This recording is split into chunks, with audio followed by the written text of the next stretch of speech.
तो आज हम सुनेंगे कार्तिक मास की कथा का 25वां अध्याय। धर्मदत्त जी ने कहा, तीर्थ में दान और व्रत आदि सत्कर्म करने से मनुष्य के पाप नष्ट हो जाते हैं, परंतु तू तो प्रेत के शरीर में है, अतः उन कर्मों को करने की अधिकारिणी नहीं है। इसलिए मैंने जन्म से लेकर अब तक जो कार्तिक का व्रत किया है उसके पुण्य का आधा भाग मैं तुझे देता हूँ, तू उसी से सद्गति को प्राप्त हो जा।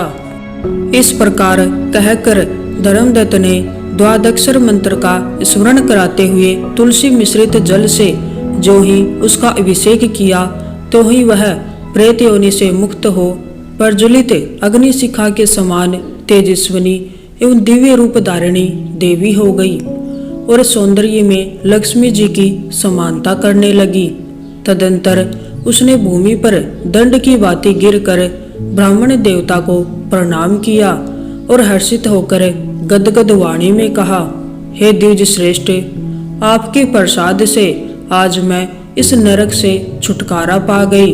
मैं तो पाप के समुद्र में डूब रही थी और आप मेरे लिए नौका के समान हो गए। वह इस प्रकार ब्राह्मण से कह रही थी कि आकाश से एक दिव्य विमान उतरता दिखाई दिया। वह अत्यंत प्रकाशमान एवं विष्णु रूपधारी पार्षदों से युक्त था। विमान के द्वार पर खड़े हुए पुण्यशील और सुशील ने उस देवी को उठाकर श्रेष्ठ विमान पर चढ़ा लिया। तब धर्मदत्त ने बड़े आश्चर्य के साथ उस विमान को देखा और विष्णु रूपधारी पार्षदों को देखकर साष्टांग प्रणाम किया। पुण्यशील और सुशील ने प्रणाम करने वाले ब्राह्मण को उठाया और उसकी सराहना करते हुए कहा, हे द्विज श्रेष्ठ, तुम्हें साधुवाद है, क्योंकि तुम सदैव भगवान विष्णु के भजन में तत्पर रहते हो, दीनों पर दया करते हो, सर्वज्ञ हो तथा भगवान विष्णु के व्रत का पालन करते हो। तुमने बचपन से लेकर अब तक जो कार्तिक व्रत का अनुष्ठान किया है उसके आधे भाग का दान देने से तुम्हें दूना पुण्य प्राप्त हुआ है और सैकड़ों जन्मों के पाप नष्ट हो गए हैं। अब यह वैकुंठ धाम में ले जाई जा रही है। तुम भी इस जन्म में अंत में अपनी दोनों स्त्रियों के साथ भगवान विष्णु के वैकुंठ धाम में जाओगे और मुक्ति प्राप्त करोगे। धर्मदत्त, जिन्होंने तुम्हारे समान भक्ति पूर्वक भगवान विष्णु की आराधना की है वे धन्य हैं और कृत करते हैं। इस संसार में उन्हीं का जन्म सफल है। भली भांति आराधना करने पर भगवान विष्णु देहधारी प्राणियों को क्या नहीं देते हैं। उन्होंने ही उत्तानपाद के पुत्र को पूर्व काल में ध्रुव पद पर स्थापित किया था। उनके नामों का स्मरण करने मात्र से समस्त जीव सद्गति को प्राप्त होते हैं। पूर्व काल में ग्रहग्रस्त गजराज उन्हीं के नामों का स्मरण करने से मुक्त हुआ था। तुमने जन्म से लेकर जो भगवान विष्णु को संतुष्ट करने वाले कार्तिक व्रत का अनुष्ठान किया है उससे बढ़कर न यज्ञ है, न दान और न ही तीर्थ है। विप्रवर, तुम धन्य हो, क्योंकि तुमने जगत गुरु भगवान विष्णु को प्रसन्न करने वाला कार्तिक व्रत किया है, जिसके आधे भाग के फल को पाकर यह स्त्री हमारे साथ भगवान लोक में जा रही है। चलिए अब हम गजराज के मोक्ष की कथा सुनते हैं। क्षीर सागर में एक त्रिकुट नामक एक प्रसिद्ध एवं श्रेष्ठ पर्वत था। उसकी ऊंचाई आसमान छूती थी, उसकी लंबाई चौड़ाई भी चारों ओर काफी विस्तृत थी। उसके 3 शिखर थे, पहला सोने का, दूसरा चांदी का, तीसरा लोहे का। इनकी चमक से समुद्र, आकाश और दिशाएं जगमगाती रहती थी। इनके अलावा उसकी ओर कई छोटी चोटियां थी जो रत्नों और कीमती धातुओं से बनी हुई थी। सब ओर से समुद्र की लहरें आकर इस पर्वत के निचले भाग से टकराती, जिससे प्रतीत होता कि समुद्र इनके पांव पखार रहा था। पर्वत की तलहटी में तरह तरह के जंगली जानवर बसेरा बनाए हुए थे। इसके ऊपर बहुत सी नदियां और सरोवर भी थे। इस पर्वतराज त्रिकुट की तराई में एक तपस्वी महात्मा रहते थे। जिनका नाम वरुण था। महात्मा वरुण ने एक अत्यंत सुंदर उद्यान में अपनी कुटी बनाई। इस उद्यान का नाम ऋतुमान था। इसमें सब और अत्यंत ही दिव्य वृक्ष शोभा पा रहे थे, जो सदा फल फूलों से लदे रहते थे। इस उद्यान में एक बड़ा सा सरोवर भी था, जिसमें सुनहरे कमल भी खिले रहते थे तथा विविध जाति के कुमुद, उत्पल, शतदल कमल अपनी अनूठी छटा बिखेरते थे। हंस, चक्रवाक और सारस आदि पक्षी झुंड के झुंड भरे हुए थे। मछली और कछुओं के खिलवाड़ से कमल के फूल जो हिलते थे, उससे उसका पराग जड़कर सरोवर जल को अत्यंत सुगंधित कर देता था। कदम्ब, नरकुल, बेत, बेन आदि वृक्षों से यह घिरा रहता था। कुंद, कुर्बक, अशोक, शीरस, वन मल्लिका, सोनजूही, नाग, हर सिंगार, मल्लिका, शतपत्र, माधवी और मोगरा आदि सुंदर सुंदर पुष्प वृक्षों से प्रत्येक ऋतु में यह महात्मा वरुण का सरोवर शोभायमान रहता था। क्षीर सागर से त्रिकुट पर्वत पर सब कुछ ठीक ठाक चल रहा था। एक बार एक दर्दनाक घटना घट गई। इस पर्वत के घोर जंगल में एक विशाल मत वाला हाथी रहता था। वह कई शक्तिशाली हाथियों का सरदार था। उसके पीछे बड़े बड़े हाथियों के झुंड चलते थे। इस गजराज से उसके महान बल के कारण बड़े से बड़े हिंसक जानवर भी डरते थे। किंतु एक बात यह भी थी कि उसकी कृपा से लंगूर, भैंसे, भेड़िए, हिरण, रीछ, वेनेले कुत्ते, खरगोश आदि छोटे जीव निर्भय होकर घुमा करते थे, क्योंकि उसके रहते कोई भी हिंसक जानवर उस पर आक्रमण करने का साहस नहीं कर सकता था। गजराज मदमस्त था। उसके सिर के पास से टपकते मद का पान करने के लिए भंवरे उसके साथ गूंजते जाते थे। एक दिन बड़े जोर की धूप थी। वह प्यास से व्याकुल हो गया। अपने झुंड के साथ वह उसी सरोवर में उतर पड़ा, जो त्रिकुट की तराई में स्थित था। जल उस समय अत्यंत शीतल एवं अमृत के समान मधुर था।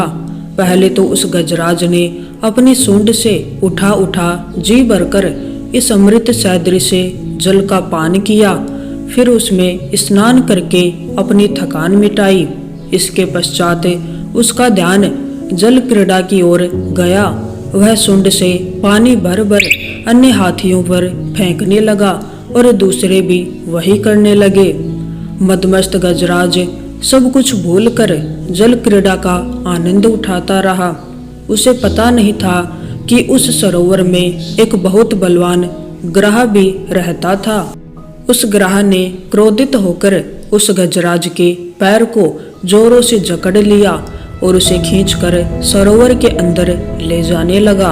उसने पैने दांतों के गड़ने से गजराज के पैर से रक्त का प्रवाह निकल पड़ा, जिससे वहां का पानी लाल हो गया। उसके साथ के हाथियों और हथिनियों को गजराज की इस स्थिति पर बहुत चिंता हुई। उन्होंने एक साथ मिलकर गजराज को जल से बाहर खींचने का प्रयास किया, किंतु वे इसमें सफल नहीं हुए। वे घबराकर जोर जोर से चिंगाड़ने लगे। इस पर दूर दूर से आकर हाथियों के कई झुंडों ने गजराज के झुंडों से मिलकर उसे बाहर खींचना चाहा, किंतु यह सम्मिलित प्रयास भी विफल रहा। सभी हाथी शांत होकर अलग हो गए। अब ग्रह और गजराज में घोर युद्ध चलने लगा। दोनों अपने रूप में काफी बलशाली थे और हार मानने वाले नहीं थे। कभी गजराज ग्रह को खींचकर पानी से बाहर लाता, तो कभी ग्रह गजराज को खींचकर पानी के अंदर ले जाता, किंतु गजराज का पैर किसी तरह ग्रह के मुंह से नहीं छूट रहा था, बल्कि उसके दांत गजराज के पैर में और गड़ते ही जा रहे थे और सरोवर का पानी जैसे पूरी तरह लाल हो आया था। गजराज और ग्रह के बीच कई दिनों तक युद्ध चला। अंत में अधिक रक्त बह जाने के कारण गजराज स्थिर पड़ने लगा। उसे लगा कि अब वह ग्रह के हाथों परास्त हो जाएगा।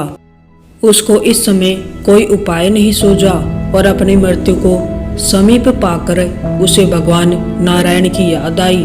पूर्व जन्म की निरंतर भगवद आराधना के फल स्वरूप उसे भगवत स्मृति हो आई।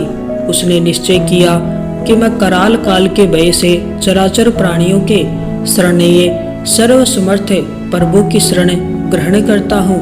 इस निश्चय के साथ गजेंद्र मन को एकाग्र कर पूर्व जन्म में सीखे श्रेष्ठ स्रोत द्वारा गजेंद्र मोक्ष स्तुति करने लगा। उसने एक कमल का फूल तोड़ा और उसे आसमान की ओर इस तरह उठाया जैसे वह उसे भगवान को अर्पित कर रहा हो। अब तक वह ग्रह द्वारा खींचे जाने से सरोवर के मध्य गहरे जल में चला गया था और उसका सूंड वाला भाग ही ऊपर बचा था जिसमें उसने लाल कमल पुष्प पकड़ रखा था। उसने अपनी शक्ति को पूरी तरह से भूलकर और अपने को पूरी तरह असहाय घोषित कर नारायण को पुकारा। भगवान समझ गए कि इसे अपनी शक्ति का मद जाता रहा और वह पूरी तरह से मेरा शरणागत है। जब नारायण ने देखा कि मेरे अतिरिक्त यह किसी को अपना पक्षक नहीं मानता तो नारायण के ना के उच्चारण के साथ ही वह गरुड़ पर सवार होकर चक्र धारण किए हुए सरोवर के किनारे पहुंच गए। उन्होंने देखा कि गजेंद्र डूबने ही वाला है। वह शीघ्रता से गरुड़ से कूद पड़े। इस समय तक बहुत से देवी देवता भी भगवान के आगमन को समझकर वहां उपस्थित हो गए थे।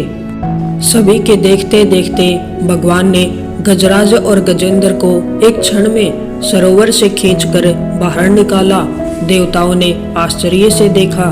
उन्होंने सुदर्शन से इस तरह ग्रह का मुंह फाड़ दिया कि गजराज के पैर को कोई क्षति नहीं पहुंची।